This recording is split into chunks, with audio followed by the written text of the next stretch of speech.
नमस्कार दोस्तों, आपके YouTube channel success exam study में एक बार फिर से आपका स्वागत है। आशा करते हैं आप लोग अच्छे होंगे और पढ़ाई भी अच्छे कर रहे हैं। तो आज हम बात करने वाले हैं घन एवं घनमूल। आपका वर्ग हो गया है और वर्गमूल। तो आज हम आपको ऐसा ट्रिक बताएंगे घन का, बस वीडियो को पूरा देखना, इसके मत करना। और जो लोग हमारे नए चैनल पे नए हैं और चैनल को सब्सक्राइब कर लीजिए और बेल आइकन को प्रेस कर लीजिए ताकि नई नई वीडियो का नोटिफिकेशन आप तक पहुंचते रहे। तो चलो सबसे पहले आपको थोड़ा बेसिक बता देते हैं घन और घनमूल का क्या है। तो देखो घन क्या है। घन है जैसे किसी संख्या का, कोई संख्या है अपने से 3 बार गुणा कर दिया जाए उसे ही घन कहते हैं। जैसे मान लो अगर n संख्या है तो बराबर इसी को हम 3 बार गुणा कर दे, जैसे n गुणे n बराबर हो जाएगा n क्यूब। ओके, यही आपका घन है। जैसे अगर 2 है, 2 संख्या है, इसका घन करना है तो घन अगर करना है तो 2 गुणे 2 कर देंगे और इसी का हो जाएगा 2 का क्यूब। ओके, 2 का क्यूब, यही आपका घन है। और घन है तो अगर कह दे घनमूल ज्ञात कीजिए। घनमूल क्या है? तो घनमूल है जैसे घनमूल अगर कह दे, अब ये देखो ये हो गया 2 दूना 4 दूना 8, अब 2 क्यों हो गया यानी 8 है। अब अगर इसी का कह दे कि 8 का घनमूल ज्ञात कीजिए, 8 का घनमूल ज्ञात करेंगे तो आप करोगे क्या? देखो 8 कर दिए और करड़ी में लगा दिए, ये तो हो गया वर्गमूल का सिंबल। लेकिन अगर इसी करड़ी के अंदर देखो अगर 3 रख दिए, देखो ये 3 रख दिए हैं तो इसका मतलब है कि इसका घनमूल निकालना है। अगर यही 3 नहीं होता, अगर 3 न लगाते यानी इसका मतलब ये 2 है यानी वर्गमूल निकालना है। अगर 3 लगा दिया तो यानी घनमूल निकालना है, यानी 8 का आपका घनमूल हो जाएगा। देखो 2 गुणे 2 ये आपका हो जाएगा ऐसे, ये करड़ी में 3 होगा। और आपका वर्गमूल में बताए थे कि 2 जोड़ा बनेगा और घनमूल में आपका 3 जोड़ा बनेगा। यानी अगर यहाँ 3 जोड़ा बन गए, यहाँ केवल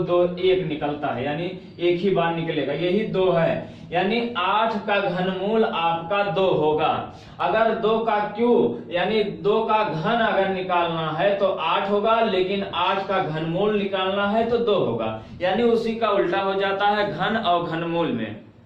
ओके, ये आपका बेसिक था, इतना आप समझ लीजिए, ये बहुत जरूरी था। और घनमूल कितने विध से निकाले? जैसे वर्गमूल में 2 विध से निकाला गया था, एक भाग विध से और एक गुणनखंड विध से। सेम वही घनमूल भी है आपका, भाग विध से एक निकलेगा, एक आपका गुणनखंड विध से निकलेगा। और गुणनखंड विध से उसमें मतलब वर्गमूल में 2 का जोड़ा बनता था, यहाँ 3 को जोड़ा बनेगा। ओके, देख लो, जैसे देखो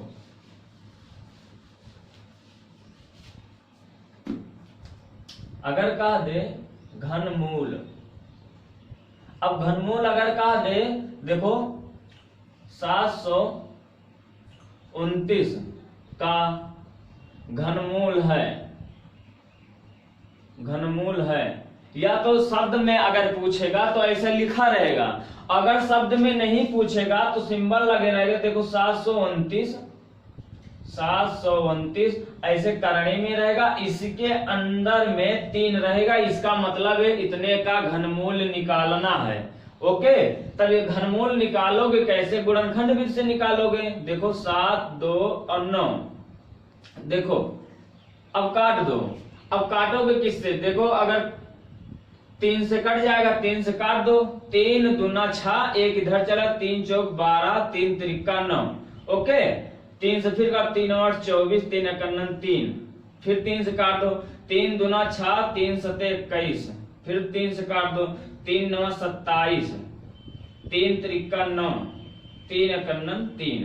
अब वर्गमूल में 2 का जोड़ा बनता था, लेकिन यहाँ घनमूल पूछा है तो यहाँ 3 का जोड़ा बना दो, 1 हो गया, यहाँ 2 हो गया। यानी यहाँ से 1 3 निकलेगा और यहाँ से 1 3 निकलेगा, इसी का मल्टीपल कर दो, गुणा कर दो, 3 त्रिका 9 हो गया। यानी 729 का घनमूल हो जाएगा 9। ओके, से ऐसे ही पूछेगा अगर घनमूल। इतना आसान है, बस आप लोग वीडियो को पूरा वॉच करना, कहीं भी स्किप मत करना, भगा के नहीं देखना है, बस वीडियो को एकदम सीरियस से देखना है। अब देखो कि कैसे घनमूल निकाला जाता है सिर्फ 5 सेकंड में। ओके, अब देखो पहला है,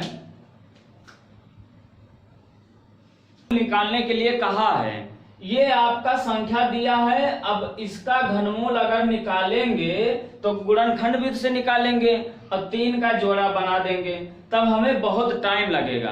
अब आपको ट्रिक से कैसे निकालना है देखो, अब आपको बता देते हैं। अगर इतना याद कर लो, 1 से 10 तक के आपको घनमूल याद करना है। देखो 1 से 10, 1 का क्यूब होता है 1, 2 का क्यूब होता है 8, क्योंकि जैसे 2 का क्यूब दिया है तो यहाँ होगा है 2 का मतलब 3 बार गुणा करना है। यहाँ देखो घात में जब 3 रहेगा यानी 2 गुणे 2 गुणे 2, यानी 2 गुना 2 गुना 2 गुना 2 दूना 4 दूना 8, यही किया गया है ना। अब 3 का 3 क्यूब हो जाएगा, 3 के घाते 3 हो जाएगा, 3 त्रिक 9 त्रिक 27। ओके, अब 4 का क्यूब हो जाएगा, 4 चौक 16 चौका 64, 5 का हो जाएगा 125, 6 का हो जाएगा 216 है ना, 6 36 मतलब 6 का 216 हो जाएगा। और 7 का हो जाएगा, 7 का क्यूब हो जाएगा आपका 343, और 8 का क्यूब हो जाएगा, 8 का क्यूब हो जाएगा 512, और 9 का क्यूब हो जाएगा आपका 729। ओके, और 10 का क्यूब हो जाएगा आपका 1000। 10 गुणे 10 गुणे 10, बस आपको इतना याद करना है, इससे ज्यादा आपको कुछ नहीं याद करना। अब देखो क्या करना है, अगर पूछ ले आपका इसका देखो क्यों निकालना है, सबसे पहले करोगे क्या, सबसे पहले हमें ये 3 का मतलब एक लेयर बना लेना है ना। देखो 3 का घनमूल करना है ना। अब 3 का लेयर बना लेना है, यानी 3 में आपको एक पाई पाल लेना है, यानी 3 अंक का हमेशा निकालना है। 3 पे जब निकाल दोगे, अब इसमें सबसे पहले हमें इकाई है यानी अंतिम संख्या देखना है, यानी अंतिम संख्या देखना है, या तो जान लो कि ऐसे समझ लो कि इकाई अंक देखना है। संख्या का अंतिम अंक को ही इकाई अंक कहते हैं। ओके, अब देखो अगर एक मतलब इकाई अंक हो गया, यानी देखो 261 है, इसका मतलब वो लगा लिए, एक सिंबल लगा लिए, चिन्ह लगा दिए। अब इसका अंतिम अंक देखना है। अब अंतिम अंक देखो, इसमें जो एक का क्यूब ये दिया गया है, एक का क्यूब निकाले हैं, देखो एक जो है किस संख्या में आया है। अब एक देखो 1 का क्यूब में आया है ना। जब 1 का 1 क्यूब में आया है तो यही हम लिख देंगे 1 इतना लिख दिए। अब आपके पास बचा कितना है, 9 बचा है। अब 9 बचा है तो यहाँ देखो, अब 9 देखो किसका क्यूब में आया है, देखो 2 का क्यूब में 8 है और 3 का क्यूब में 27 है, यानी 8 और 27 के बीच में आपका 9 है ना। देखो आप मतलब ये जो है 8 और 27 के बीच में आपका 9 है, तो हमेशा छोटी संख्या लेना है। अगर देखो ये 8 और 27 के बीच में 9 आया है, इसी के बीच में 9 है, यानी हमें 3 नहीं लेना है, इसी का छोटा संख्या लेना है। यानी छोटी संख्या क्या है, 2 का क्यूब है, यानी हमें यहाँ 2 रख देना है। 2 रख दिए, यानी ये 21 का क्यूब है। समझ गए ना। चलो एक सवाल आगे देखते हैं, अभी पूरा एकदम समझ में आ जाएगा। देखो ध्यान से समझना। सबसे पहले करेंगे क्या, 3 में जो ऐसे बना लेंगे, डैश बना लिए। अब अंतिम अंक देखो, अब अंतिम अंक आपका क्या है, 3 है। अगर अंतिम अंक 3 है तो यहाँ इस क्यू में देखो कि अंतिम अंक किसमें आया है।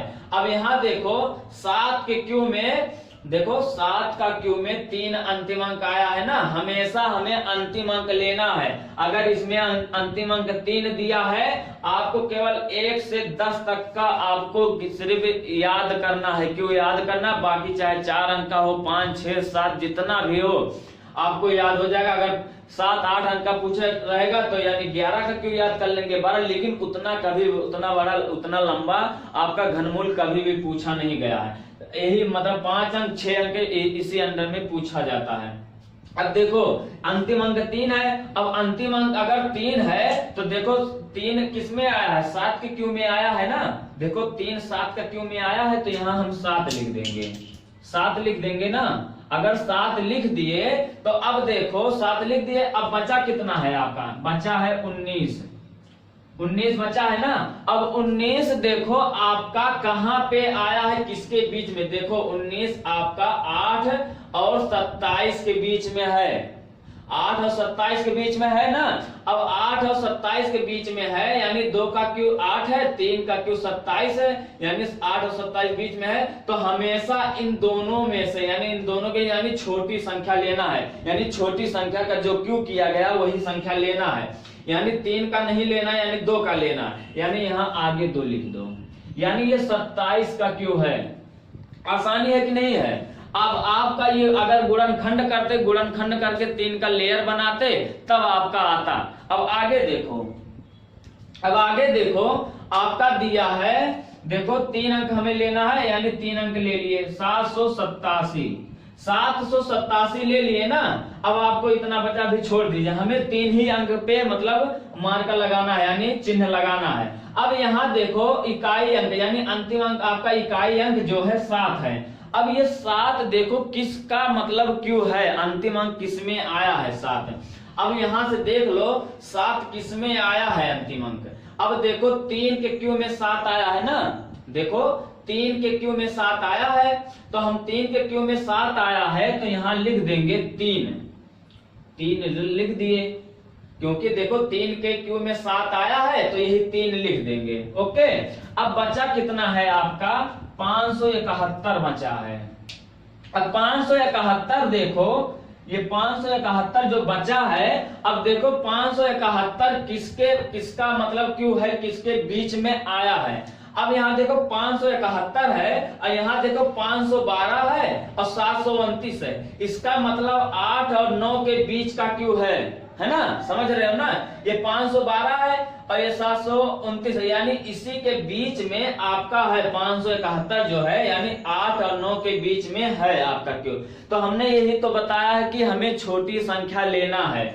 अब देखो 8 और 9 के बीच में आया है तो इसका मतलब छोटी संख्या कौन है, 8 है, तो यही 8 लिख देंगे, लिख दिए, यानी ये 83 का क्यों है। ओके, ये 83 का क्यों है। अब आगे देखो हमें सबसे पहले इसका 3 डैश लगा देना है। अब इकाई अंक देखो 8 किस में आया है, 8 देखो किस में आया है, 8 आया है 2 का क्यू में आया है ना, 2 का क्यू में आया है, यानी 2 हम लगा देंगे, 2 लिख दिए ना। 2 का क्यू आया है, यानी 2 का क्यू 8 आता है ना, तो यानी 2 लिख दिए। जिसका आता है अंतिम अंक वही उसी का क्यू लिखना है, वही आधार लिखना है, ये आधार है ना, 2 के घाते 3। अब देखो बचा है 1, अब 1 बचा है, 1 किसके बीच में आ रहा, तो 1 ही के बीच में आ रहा है, यानी 1 यहाँ आगे लगा देंगे, यानी ये 12 यानी 1728 जो है 12 का क्यू है।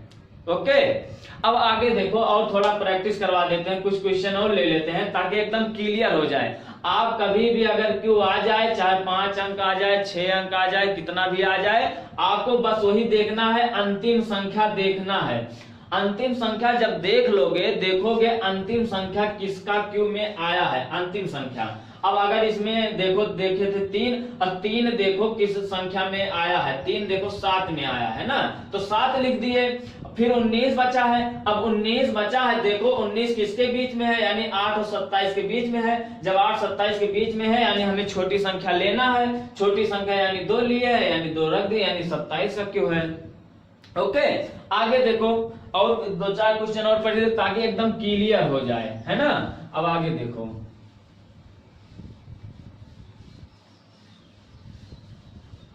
तो ये आपका है। अब ये प्रैक्टिस कर लीजिए, जैसे उतना उसको बता दिया, अब आपको इतना ध्यान लगाना है। अब इसको आप अपने हिसाब से मन में करते रहिए, हम आप अभी बता देते हैं इसका कितना का क्यू है, कौन सी संख्या का क्यू है। तो जो आपको बताए हैं वही रूल अपना लीजिए। क्या अपनाओगे, क्या बताए, सबसे पहले 3 का मतलब हमें जोड़ा बना लेना, 3 का जोड़ा बना लिए। अब 3 का जब जोड़ा बना लिए हैं, हमें हमेशा अंतिम अंक देखना है, इकाई अंक। अब यहाँ देखो इकाई अंक यानी 2 है, अंतिम संख्या 2 है। अब 2 देखो इस इकाई में, मतलब इस संख्या क्यू में जो इकाई अंक है किसमें आया है, 2। अब देखो 512 यानी 8 के क्यू में आया है ना, देखो 512 है, यानी इकाई अंक यहाँ भी 2 है और यहाँ भी 2 है, यानी 8 का क्यू है, यानी यहाँ 8 हो जाएगा। ऑलरेडी 8 हो गया। अब यही छोड़ दो। अब करोगे क्या, बच कितना रहा है, 21 बच रहा है। अब 21 बच रहा है। अब देखो 21 किसका, 20 का मतलब क्यू किसके बीच में आ रहा है, किस संख्या के क्यू के बीच में आ रहा है। अब देखो 2 का क्यू आया हो गया है 8, अब 3 का आया हो गया है 27। अब इन्हीं के बीच में आपका 21 है, यानी 8 और 27 के बीच में है, तो हमेशा हमें छोटी संख्या लेना है। तो छोटी संख्या हमारा क्या है, 2 है, यानी यहाँ 2 लिख देंगे। ये आपका है 28 का क्यू है, ये संख्या 28 का क्यू है। तुरंत आपका हल हो गया। ना ही आपको भाग विधि से करना है और ना ही आपका गुणनखंड विधि से करना है। ओके, बस आप वीडियो को पूरा देखिए, बहुत ही आपके लिए यूजफुल रहेगा, बहुत ही हर एक कंपटीशन में आपका सहयोग करेगा। बस आपको पूरा देखते रहिए। अब आगे देखो हमें करना क्या है। अब इसका देखो 125 है, 125 का आपका मतलब लगा दिए। अब देखो 5 जो है इकाई अंक देखना है। अब 5 देखो किस संख्या का क्यू है, 5 अंतिम संख्या हमें देखना है। अब यहाँ देखो 5 ये आया है, 5 आया है ना। अब देखो 5 यानी 5 का क्यू है, 5 का क्यू अंतिम है ना 5, यानी यहाँ हम 5 लिख देंगे। ऑलरेडी हमेशा ये 5 लिख देंगे। अब बचा कितना है, हमें देखो 91 बचा है। अब 91 जब बचा है तो अब इसमें देखो 91 किस संख्या के बीच में आ रहा है जो क्यू है। अब यहाँ देखो 27 यानी 64 ये होगा नहीं, यानी 64 125, यानी 64 125 के बीच में 91 है कि नहीं है, इसी के तो बीच में 91 है, इसी के बीच में 91 है, 64 125 के बीच में 91 है। अब हमें करना क्या है, हमेशा छोटी संख्या लेना है, यानी यहाँ 4 रख देंगे, 4, यानी ये 45 का क्यू है, ये संख्या 45 का क्यू है। ओके, अब आगे देखो, आगे देखो क्या पूछ रहा। अब कहा है कि देखो 432 है, यानी 314 432, यानी हमें ये 3 का एक लेयर बना देना है। ओके, अब ये 3 का बना दिए हैं। अब यहाँ देखो 2 किस क्यू के बीच में आया है, यानी 2 किस क्यू में आया है ये देखना है। यानी 2 देखो 8 के क्यू में आया है ना, अंतिम संख्या यही देखना है, यही संख्या तो देखना है, यही अंतिम संख्या देखना है कि किस क्यू के में आया है, किस संख्या के क्यू में। अब देखो 8 की संख्या में आया है ना, 8 का क्यू करोगे तो 512 होगा, ये 512 2 देखो 2 आया है, तो यानी यहाँ हम 8 लिख देंगे, 8 लिख दिए, 8 लिख दिए। अब देखो बचा कितना है, 314। अब 314 बचा है, 314 देखो किस संख्या के बीच में है। अब देखो यहाँ देखो 216 है और 216 है, यहाँ 343 है, यानी 216 और 343 के बीच में ही हमारा क्या है, 314 है, 314 है, यानी 6 और 7 का क्यू के बीच में ही 314 है। तो यानी 6 और 7 का क्यू है, इसी के बीच में है, तो हमेशा हमें छोटी संख्या लेना है। तो छोटी संख्या हमारा क्या है, 6 है, तो यहाँ 6 लिख देंगे। ये 68 का क्यू है, आप चाहे चेक करके देख लीजिए, 68 गुणे 68 गुणे 68 कर दोगे आपको यही संख्या मिल जाएगा। यहाँ 45 गुणे 45 गुणे 45 कर दोगे आपको ये संख्या मिल जाएगा। 28 गुणे 28 गुणे 28 कर दोगे ये, यानी ये 28 का क्यू है, ये 45 का क्यू है, ये 68 का क्यू है। आप गुणनखंड विधि से लगाते हैं तो बहुत लंबी हो जाएगी, इतना टाइम रहता नहीं है पेपर में, इसीलिए ये आपके लिए बहुत ही यूजफुल है। आप केवल समझ लीजिए, बहुत ही आसान है, 2 सेकंड में आपका हल हो जाएगा। अब यहाँ इसको देख लो, एक क्वेश्चन और बता दें ताकि आप अपने से प्रैक्टिस करना। अगर कहीं भी डाउट हो आप कमेंट बॉक्स में जाके पूछ सकते हैं। अगर वीडियो अच्छा लगे तो लाइक और शेयर करना ना भूलें। जितने भी अपने दोस्त हैं, यार हैं, जितने भी हैं, सब में आप शेयर कर दीजिएगा। तो चलो आगे देखते हैं। ये देखो 668 है, 668 को हम देखो 3 एक आपको लगा दिए मार्कर, यानी आपका चिन्ह लगा दिए है ना, एक बना लिए ना। अब देखो 668 है, अब ये देखना है कि 8 जो है किस संख्या का क्यू है, यानी किस संख्या के क्यू में अंतिम संख्या 8 आया है। ओके, इतना समझिए। अब 8 देखो यहाँ ऐसे देखते चले जाओ किस संख्या का बीच है, यानी आपका 8 जो है 2 का क्यू है, यानी 2 संख्या में आपका अंतिम संख्या 8 आया है। अंतिम संख्या यानी एक ही संख्या है, तो यानी यहाँ हम 2 लिख देंगे। 2 लिख दिए। अब देखो बचा कितना है, 778। 778 बचा है। अब ये 778 देखो कहां पे आया है, यानी किस संख्या के बीच का संख्या, यानी किसके बीच के संख्या का क्यू है। अब यहाँ देखो 729 है और यहाँ 1000 है। अब यहाँ देखो ये 778 है, यानी 729 और 1000 के बीच में 778 आता है। पहले 729 आएगा तब 778 आएगा, तभी तो 1000 आएगा, यानी इसी के बीच में है। यानी 9 का क्यू और 10 के क्यू बीच में 778 है, तो यानी इन्हीं दोनों का मतलब में से हमें छोटी संख्या लेना है। यानी 9 है 10 है, यानी छोटी संख्या हमारा 9 है, तो यानी 9 हम यहाँ रख देंगे। यानी ये 92 का आपका क्यू है, यही आपका संख्या, यानी घनमूल निकालने की यही बहुत ही आसान तरीका है। ओके, ये बहुत ही आसान है, आप घनमूल यही से ही निकाल सकते हैं। कहीं भी अगर आपको दिक्कत हो आप वीडियो को फिर देख लीजिएगा, ताकि आपको बहुत ही हेल्पफुल रहेगा। चलो आगे देखते हैं और कैसे क्वेश्चन पूछता है। आशा करते हैं आपको बहुत ही समझ में आया होगा। तो चलो आगे देखते हैं क्वेश्चन कैसे। अच्छा, एक वर्ग में जानते होंगे, वर्ग आपको थोड़ा बता देते हैं। अगर कोई भी संख्या है लास्ट में 5 है, देखो 5 ये है, 45 ये देखो है, 15 ये देखो है, 25 ये देखो, 30 सॉरी 35 है, 65 75, इसी का वर्ग करना है। इसी का वर्ग करना है, तो करोगे क्या? अगर इसका वर्ग करना है तो आप क्या करोगे, सबसे पहले 5 का हम स्क्वायर कर देंगे, है ना। यानी ये ऑलरेडी हमेशा 5 का स्क्वायर हो जाएगा, यानी 5 का स्क्वायर करोगे तो पंचम 25 हो जाएगा। यहां कर दो पंचम 25, ये 25 आपका हमेशा ऑलरेडी हमेशा होगा। अब आगे बचा कितना है, 3। अब यहाँ 3 जब बचा है, ये 3 जो बचा है, तो हम करेंगे क्या, एक अंक ज्यादा मान के गुणा कर देंगे। यानी 3 है तो आगे 4 मान के गुणा कर देंगे, यानी गुणे यहाँ कर देंगे 4, तो 4 तिया हो जाएगा 12। ओके, यानी 35 का स्क्वायर हो जाएगा 1225।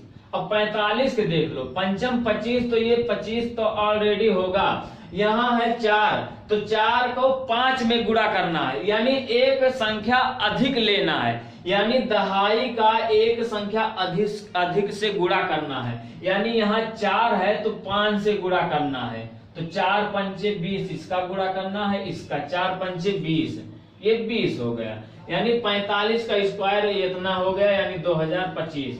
अब देखो ये 25 का स्क्वायर यानी पंचम 25, ये तो हमेशा होगा ही। ये 2 है, 2 का 1 से एक बार अधिक मान लेंगे, तो यहाँ हो गया 3, इसका गुणा कर दो, 3 दूना हो गया 6, देखो 625 हो गया। अब यहाँ देखो 65 का 65 की स्क्वायर करना है, तो पंचम 25, ये 25 हो जाएगा, और यहाँ एक संख्या अधिक मान लेंगे, यानी 6 और 7 42। ओके, यहाँ हो जाएगा 4225। यहाँ देखो 75 का करना है, तो यहाँ हो जाएगा पंचम 25, और यहाँ 7 गुणे यहाँ 8 कर दो, एक संख्या अधिक लेना है, इसी संख्या यानी दहाई से एक संख्या अधिक बार से गुणा करना है, तो 7 8 56 हो जाएगा। यही आपका स्क्वायर, ये आपका अगर ऐसे ही आ जाए, यानी इकाई अंक अगर 5 आया है और स्क्वायर करना है, ऐसे ही कर लेना। दहाई का सॉरी ये 15 नहीं कर रहे हैं, तो यहाँ हो जाएगा 15 का, देखो 15 पंचम 25 हो जाएगा, 1 दूना 2 हो जाएगा, 15 की स्क्वायर 225 हो जाएगा। ओके, 225 होगा। तो ये है आपका ट्रिक, बहुत ही आसान है। तो चलो आगे करते हैं, क्वेश्चन कैसे पूछता है। साधारण क्वेश्चन देखते हैं। सबसे पहले क्वेश्चन जिस तरह से आपका वर्गमूल में पूछा गया है, सेम वैसे ही घनमूल में पूछा जाएगा। केवल वहां कहा था कि ऐसा संख्या कर दीजिए पूर्ण वर्ग बन जाए, यहां कहेगा पूर्ण घन हो जाए। लेकिन आप सबसे पहले एक नॉर्मल साधारण प्रश्न देखिए, साधारण प्रश्न।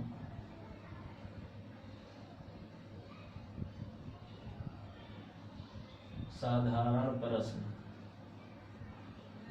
ओके। देखो क्वेश्चन है, क्वेश्चन फर्स्ट है आपका, क्वेश्चन फर्स्ट है, कहा है कि 0.0000216 अब पूरे का करणी में जो अंदर में है यानी 3, यानी इसी संख्या का क्यों निकालना है। ओके, अगर क्यों निकालना है तो आप लोग को बताए थे, अगर वर्गमूल में है जितनी संख्या दिया है उतने से 2 से भाग करना है, और जितनी संख्या आ जाएगा उतने पे हमें दशमलव यानी दशमलव लगा देना है। अब यहाँ देखो, और घनमूल में क्या होता है, संख्या गिन लो और वहां 3 से भाग कर दो। वर्गमूल में 2 से भाग करते थे और घनमूल में 3 से भाग करेंगे। अब यहाँ देखो 1 2 3 4 5 6 यानी 6 अंक पे दशमलव है, ये दशमलव है। अब ये दशमलव है 6 अंक पे यानी 6 है, और 3 से अगर भाग देंगे 3 दूना 6 यानी आपका 2 अंक यानी 2 संख्या के बाद यानी 2 अंक के बाद आपका दशमलव लगेगा। अब यानी 216 है। अब 216 किसका क्यों है, अगर आपको न याद हो तो आप गुणनखंड विधि से निकाल सकते हो। ऐसे निकाल लोगे यानी ये 36 का मतलब 6 का हो जाएगा। देखो 6 3 18 6 चौक 36 6 चौक 36 और 6 51 6, देखो एक क्लियर हो गया। यानी ये 6 का क्यों है, 6 लिख दो, लिख दिए ना। अब देखो आगे आगे क्या करना है, 6 अंक पे मतलब अब यही लोग कंफ्यूज कि कितने संख्या पे हमें दशमलव लगाना है। यानी दशमलव आपका 6 अंक पे ये दशमलव लगा है, अगर घनमूल निकालेंगे तो 6 आ गया, यानी 216 का घनमूल होगा 6, है ना। अब 6 हो गया तो यानी कितने संख्या पे दशमलव लगाएंगे, तो यानी आया है 3 से। देखो दशमलव के बाद 6 अंक है यानी 3 से भाग दे दिए, जितना अंक है तो यानी 2 आया है, यानी 2 संख्या पे हमें दशमलव लगाना है। यानी एक संख्या ये हो गया, एक हो गया 0, उसके बाद दशमलव लगा दीजिए, यही आपका आंसर हो गया, यानी 0.06 इतना हो गया। अब इधर देखो, अब इसको गिन लो, देखो 1 2 3 4 5 6 है ना। अब 6 अंक पे हमें दशमलव लगाना है, 6 अंक पे दशमलव लगा मतलब 6 अंक आया है यानी 6/3 करना है, 3 दूना 6 यानी 2 अंक पे दशमलव लगाना। 6 अंक पे दशमलव लगा है और 6 अंक पे दशमलव लगा है, इसका जब घनमूल निकालोगे तो आपका दशमलव 2 अंक पे लगेगा, यानी 64 का आपका घनमूल होता है 4। 64 का घनमूल 4 होता है और 2 अंक पे दशमलव लगाना है, एक 0 बढ़ा के दशमलव लगा दीजिए, यही आपका हो जाएगा आंसर। ऐसे ही पूछा जाएगा, अगर 9 अंक पे लगा है तो 3 से भाग देंगे, 3 त्रिका 9 यानी 3 अंक पे लगाना है। ओके, यानी घनमूल में जितने अंक पे दशमलव लगा हो उसी संख्या को आप गिन लीजिए, गिन के आप 3 से भाग दे दीजिए, जितना संख्या आएगा उसी के मतलब उसका दशमलव लगा। या तो ऐसे समझो, वर्गमूल में हमेशा आधे पे लगाना है और घनमूल में हमेशा तिहाई पे लगाना है। ओके, ऐसे ही समझ लीजिए। चलो अगला क्वेश्चन देखते हैं, अगला देखते हैं। ये क्वेश्चन है कि 1 - 91/216 अब पूरे का करनी के अंदर में तो जो है 3 लगा है, यानी इसका आपका घनमूल बताना है।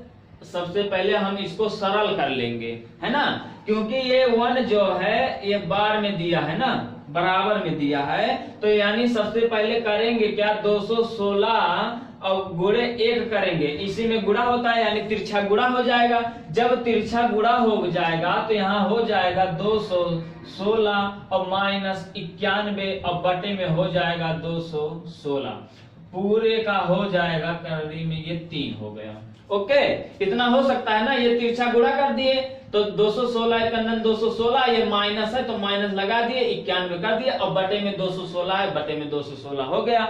अब इसको घटा दो, अब घटा दिए, 6 में से 1 गया 5, और यहाँ देखो 1 में से 9 जाएगा नहीं, यहाँ 11 हो गया है ना, तो 11 में से 9 जाएगा, यहाँ बचेगा 2 और यहाँ 1 बचा था क्योंकि 1 हासिल ले लिए थे, यहाँ हो जाएगा 1 और बटे में है 216 है ना, 216 है, इसी का पूरे का 3 करने में है इसका घनमूल है ना।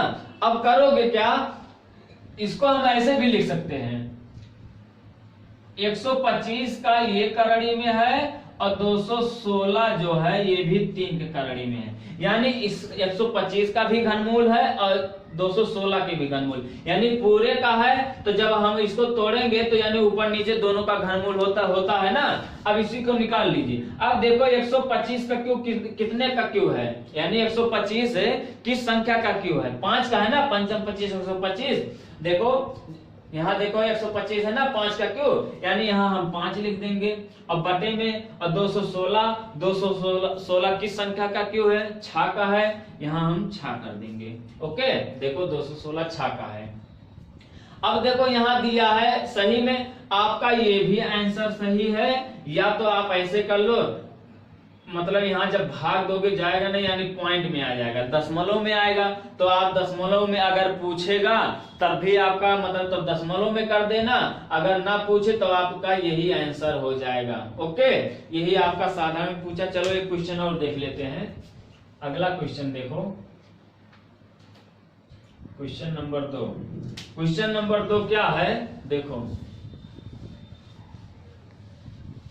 देखो आपका क्वेश्चन नंबर 2 है कि 4 सही 12 बटे में 125 बराबर क्वेश्चन मार्क, यानी इतने का मान बताना है। और करणी में है, करणी में जो ये 3 है, अगर ये करणी में 3 है इसका मतलब हमें घनमूल निकालना है। अगर ये करणी में 3 नहीं होगा, हट जाएगा, तो यानी इसका वर्गमूल निकालना है। लेकिन यहाँ 3 है तो यानी यहाँ 3 कर देंगे, यानी इसका हमें घनमूल निकालना है। तो सबसे पहले हम इसको गुणा कर देंगे, यानी जो सही में है, सही में जो रहता है गुणा होता है। ओके, जब गुणा हो जाएगा तो वहां देखो अभी इसके पहले जो सवाल लगवाए थे जो माइनस में था घट जाता है, लेकिन अगर यहाँ सही में है उसके बाद कोई सिंबल नहीं रहता, यानी कोई चिन्ह नहीं रहेगा, यानी वो प्लस में होता है। तब देखो 25 चौका यानी 125 चौका कितना हो जाएगा, 125 और 4 से गुणा कर दोगे, 4 पंचे 20 हो जाएगा, 2 हो गए, 4 दूना 8, 2 10 के 0 हो जाएगा, और हाथ हवा 1, 4 कन्नन 4 और 1 5, 500 हो गया। और 500 हो गया और 12 इसी में जोड़ दो, जब 12 जोड़ दोगे तो हो जाएगा 2 1 5, यानी 512। अब इसका गुणा करोगे तब हो जाएगा 500 प्लस हो जाएगा 12 और पूरे का हो जाएगा 125, और पूरे का करणी में है 3, है ना। ओके, क्योंकि अगर यहाँ सिंबल नहीं लगा है, कोई चिन्ह नहीं है, तो प्लस होता है। अब इसी को जोड़ दो, यहाँ हो जाएगा 512 बटे में 125। अब यहाँ पूरे का है 3, यानी पूरे का 3 है, इसका भी घात 3 है और इसका भी है। अब ये किसका घनमूल है, 512 देखो ये 8 का घनमूल है ना।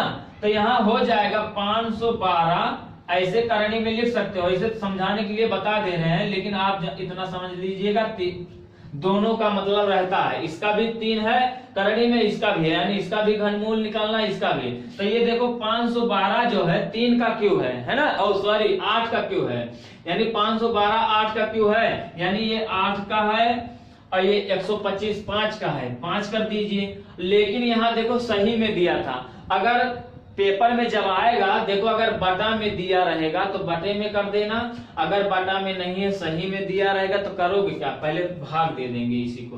देखो 5 कन्नन 5, 1 यहाँ रख दिए, तो 8 में से 5 जाएगा, बचा 3, तो यही यहाँ 3 रख देंगे और बच्चे में 5 कर देंगे, यही आपका आंसर हो गया। देखो अब इसी को हल जब करोगे इतना मिल जाएगा, तो 5 कन्नन 5 और 5 3 8, 8 बटे में 5 हो जाएगा, चाहे ये रखो और चाहे ये लिख दो। ओके, ये आपका आंसर हो गया। इसी तरह से आपका क्वेश्चन पूछता है वर्गमूल घनमूल में। अब आगे देखो प्रश्न क्या कैसे पूछे, थोड़ा साधारण से थोड़ा और आगे चलते हैं। जैसे किस संख्या से गुणा कर दिया जाए कि पूर्ण घन हो जाए, या किस संख्या से मतलब भाग दे दिया जाए कि पूर्ण घन हो जाए। जैसे वर्गमूल में मतलब पढ़े थे, सेम वही क्वेश्चन है। जैसे देख लीजिए क्वेश्चन क्या है।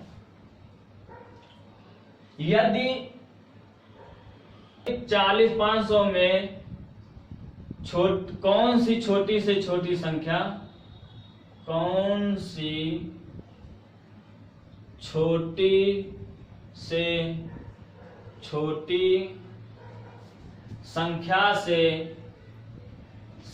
से भाग दे दिया जाए कि भागफल पूर्ण घन बन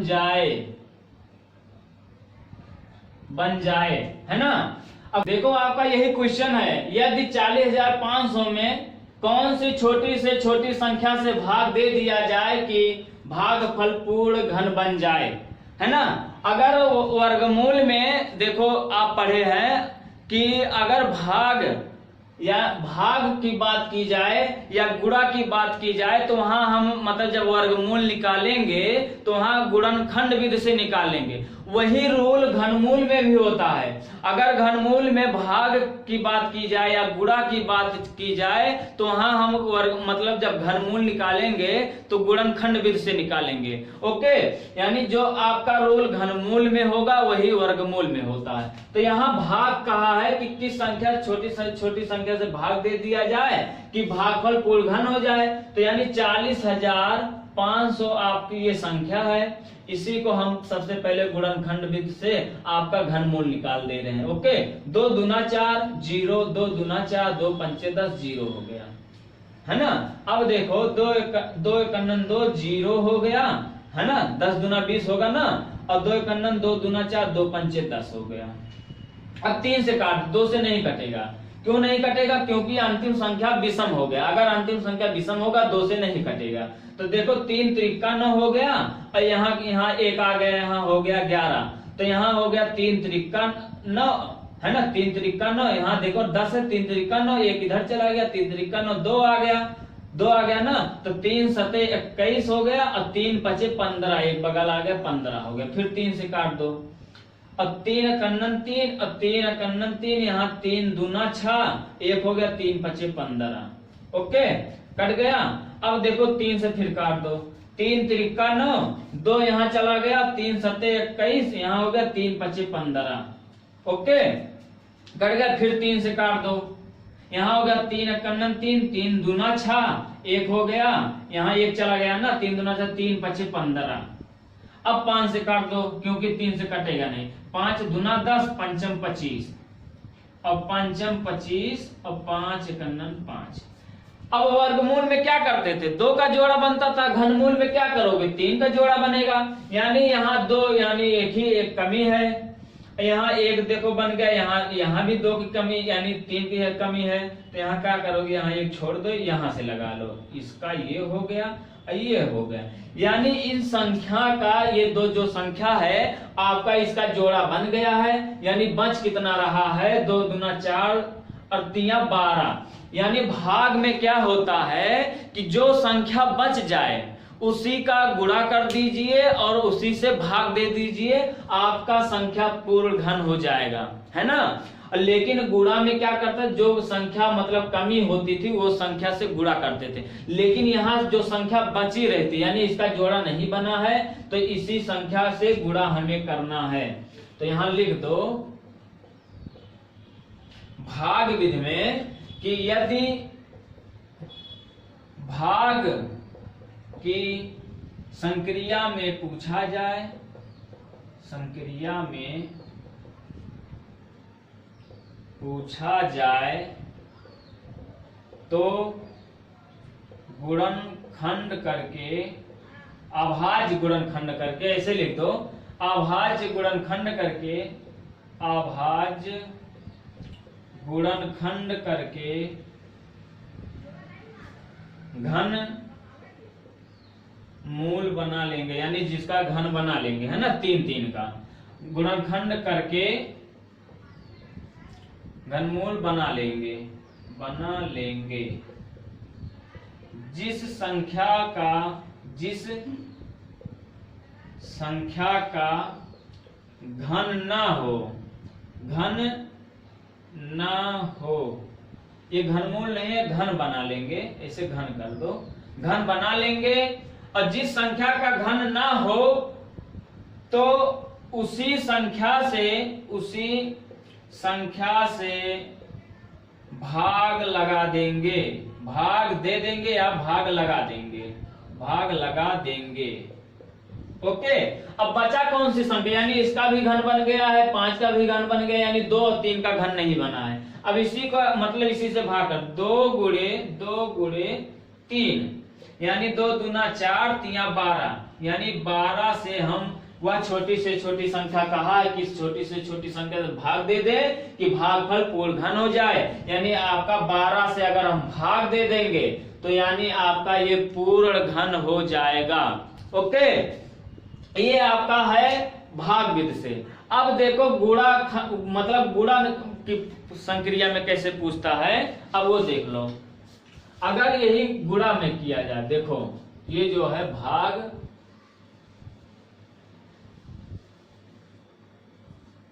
चलो इसको यहां देख लो, यदि 21,600 में कौन सी छोटी से छोटी संख्या से गुणा कर दिया जाए, गुणा कर दिया जाए कि गुणनफल, है ना, गुणनफल पूर्ण घन बन जाए। अब गुणनफल पूर्ण घन बन जाए कहा है, तब करोगे क्या, देखो 21,600 में कौन सी छोटी से छोटी संख्या से गुणा कर दिया जाए कि गुणनफल पूर्ण घन बन जाए। अब करोगे क्या, वही सेम रूल है, 21,600 है ना। अब इसका गुणनखंड विधि से निकाल लो, 2 का 2 0 2 8 16 0 0, क्योंकि डायरेक्ट अगर दहाई पे आओगे तो 0 यहाँ हमें बढ़ाना पड़ेगा, अगर यहाँ डायरेक्ट 2 8 16 कर देते गलत हो जाता। तो 2 पंचे 10 2 चौका 8 0 0, 2 दूना 4 2 7 14 0 0, 2 का 2 2 3 6 2 पंचे 10 0 हो गया, 2 6 12 2 7 14 2 पंचे 10 हो गया, 5 से काट दो, नहीं 3 से काट दो, 3 से कट जाएगा, 3 दूना 6 3 दूना 6 3 5 15, है ना, 3 7 21 3 5 15, 3 से काट दो, फिर 3 दूना 6 3 5 15, फिर 5 25, फिर 5 कन्नन 5। अब देखो इसका घन कर लो, इसका भी घन कर लो, है ना। अब इसमें बच कितना रहा है, देखो 2 दूना 4, अब 4 पंचे 20, है ना, देखो 2 दूना 4 पंचे 20, अब 20 पंचे हो गया 100। अगर हम 100 से इसको भाग दे दें, सॉरी मतलब गुणनफल पूछा है ना, गुणनफल पूछा है, तो गुणनफल करोगे क्या, यानी इसमें देखो 1 2 की कमी है, यानी इसमें अगर 1 2 और लगा दे तो ये घन हो जाए, यानी ये पूरा हो जाएगा, यानी यहाँ से 1 2 निकाल लो, है ना। अब यहाँ करोगे क्या, यहाँ 1 5 की कमी है ना, देख लो यहाँ 3 का जोड़ा बना दिए, यानी ये घन हो गया। यहाँ देखो 3 का जोड़ा बना दिए, यहाँ भी 1 घन हो गया, ये घन हो गया। लेकिन यहाँ देखो 2 का है, यहाँ भी 2 का है, अगर यहाँ 2 से और गुणा 1 2 और लगा दे, और यहाँ 1 5 और लगा दे, यानी ये पूरा घनमूल मतलब आपका घनमूल हो जाएगा।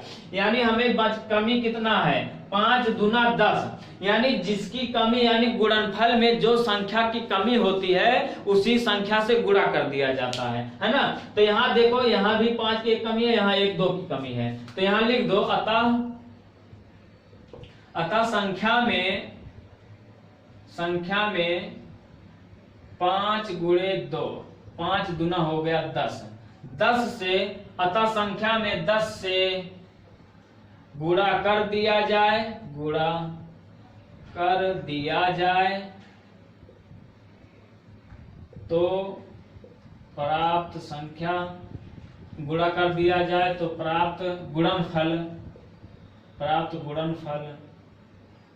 पूर्ण घन बन जाएगी, पूर्ण घन बन जाएगी। ओके, अगर भाग में अगर पूछा जाए तो जो संख्या बची रहती है उसी से भाग दिया जाता है, लेकिन अगर गुणनफल में होती जो संख्या की कमी होती है वही संख्या से गुणा कर दिया जाता है। जैसे ही वर्गमूल पढ़े थे वही सेम है घनमूल। ओके, अब आपका जितना भी वर्गमूल या घनमूल से क्वेश्चन पूछा गया सब बता दिए, जितने विधि से पूछा जाता है सब बता दिए हैं। अब इसके बाहर कोई भी सवाल नहीं आएगा। आप जो लोग अभी पहला पार्ट यानी जो वर्गमूल नहीं देखे हैं, वर्गमूल का 3 पार्ट बनाए हैं, कोई भी टॉपिक छूटा नहीं है, जाके देख लीजिए, बहुत ही आपके लिए हेल्पफुल रहेगा। और हमारे चैनल पे अभी जो लोग नए हैं चैनल को सब्सक्राइब कर लीजिए, बेल आइकन को प्रेस कर लीजिए ताकि आप नई नई वीडियो का नोटिफिकेशन आप तक पहुंचती रहे। और अपने दोस्तों में जितने भी हैं सभी आप ये वीडियो शेयर कर दीजिए। अगर वीडियो अच्छा लगे तो लाइक कर दीजिए। Thank you so much.